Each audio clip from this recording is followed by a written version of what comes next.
talking to a woman who's getting drawn into a relationship like that, my first question would be, well, do you yourself have a significant trauma, abuse, neglect history?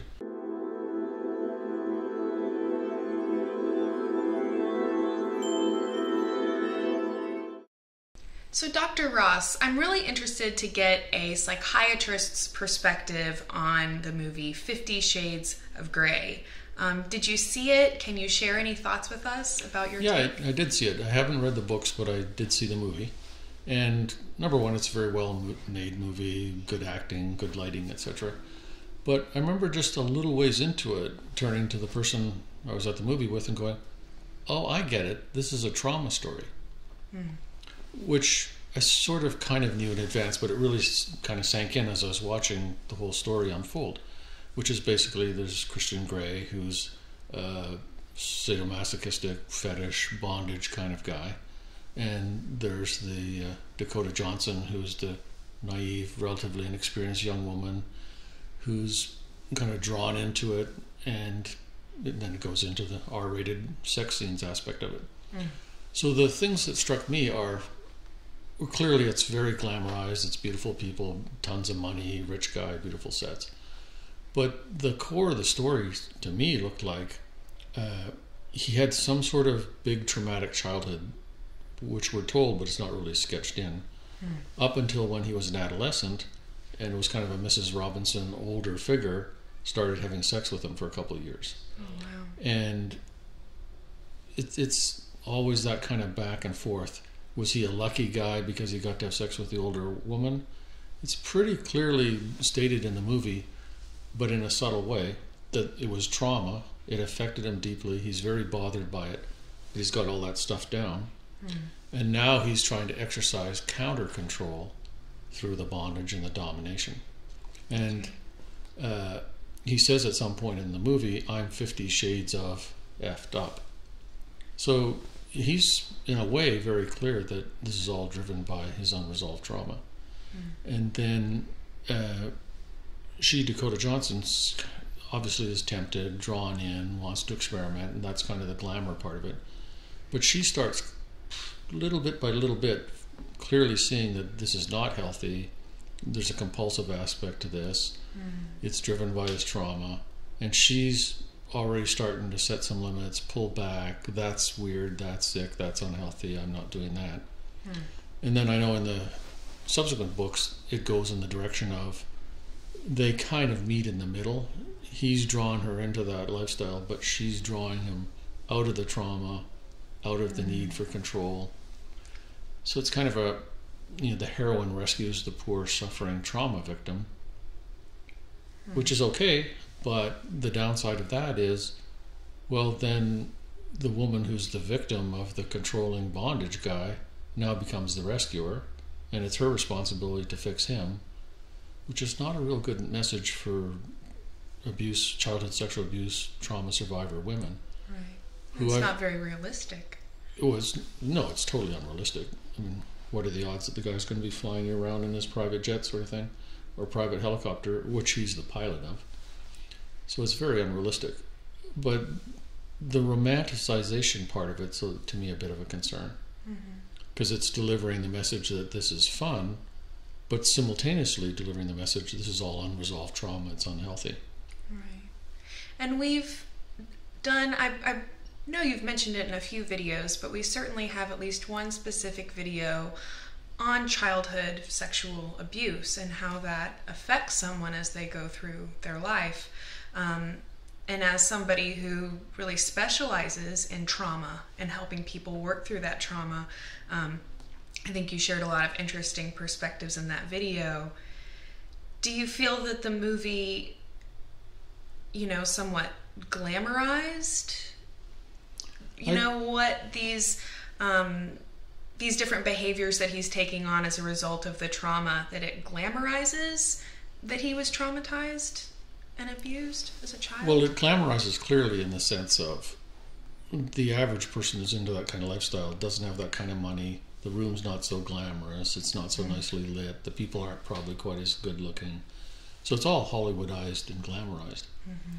But it does make the effects of the trauma seem kind of cool and a lifestyle choice, while at the same time subtly pointing out that it really isn't, and that if he could deal with the underlying unresolved traumatic feelings, then he wouldn't have to do the compulsive counter control, and then he would be easing himself out of that.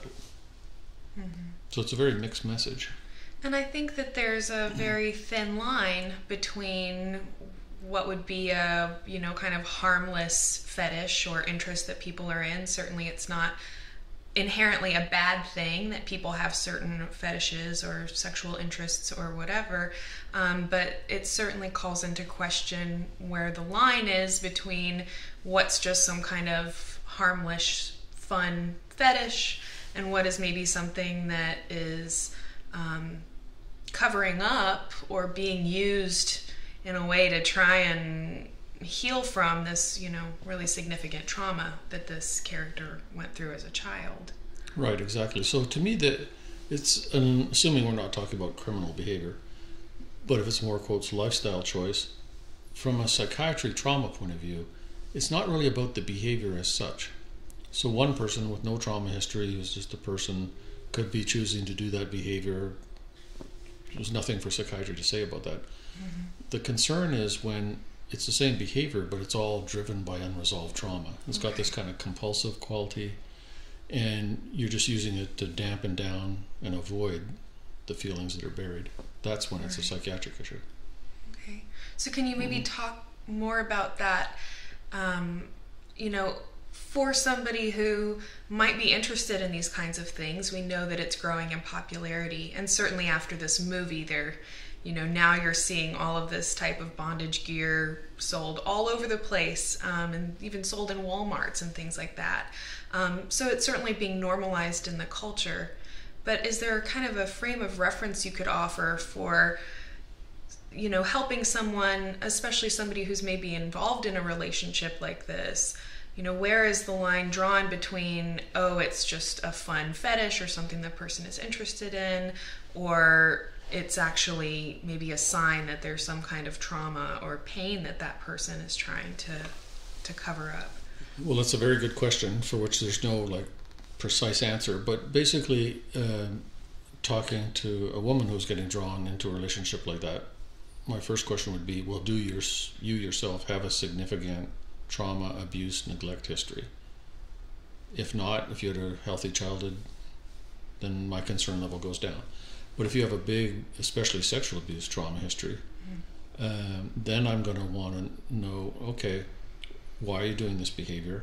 And I'm going to want to listen carefully for, I'm trying to fix the guy. He wouldn't love me if I didn't do that. Nobody would want me except for something like that. That's all I deserve. And it's not a good feeling. It's a bad, negative feeling about yourself, who you are, what you're worth. That's all I am. So if there's a lot of negative beliefs and negative energy behind it, that's a big red flag. Okay. Whereas if it's just, I like to shoot skeet, or I like to ride bicycles, or I like to pick mushrooms, or I like to do this, and the feelings are all fine, there's no trauma history, there's no compulsive quality, it doesn't have that kind of addictive flavor, then psychiatry doesn't have anything to say. Right. So that's the inventory of things that I think the person should ask themselves are, do I have a trauma history? Do I really, really, really want to do this? Or is this based on negative beliefs about myself and my worth and my value to other people? Or a fantasy that I can rescue this poor guy if I just do what he wants? Right. That's what I'd look out for. Okay. So, do you have any other, and that was all really valuable information, and I would hope that, that people who maybe are in this situation, could look at those things you just mentioned and kind of evaluate for themselves whether or not this is something that's a potentially a good idea, or whether maybe this is a sign that they need to work through some trauma or talk to a therapist or something about those feelings, those negative feelings about themselves that they might have. Do you have anything else that you would want to share, maybe as advice for people who are in abusive relationships, where those negative feelings about the self are there the addictive like quality as opposed to it just being something that's fun and enjoyable? Well, any kind of battering relationship, including sexual sadism relationship, the first step is you got to realize what it is. Realize that it doesn't feel good and that you do want to get out. And then I would say the next step is you got to find somebody, whether it's a professional, a neighbor, a friend, pastor, whoever, that you can start talking to about it. And that's the first step out of the process. It's a big, long, painful process to step out. You don't just all of a sudden jump out in one step. Right, understandably. So Dr. Ross, if people wanted to learn more about the trauma model therapy that you have developed and other practitioners throughout the country and the world who can do this kind of trauma model therapy, do you have a website or something you would direct them to? Well, my personal website is rossinst.com, which is short for Ross Institute. And my trauma model therapy book you can get from my website or from Amazon. Okay. And these days you can Google search just about anybody. So there's societies for treating sexual addictions. Pat Carnes is a leading guy in that area. There's societies for PTSD, which is the International Society for Traumatic Stress Studies. So whichever way you want to go in, you just quite easily Google things these days. Right.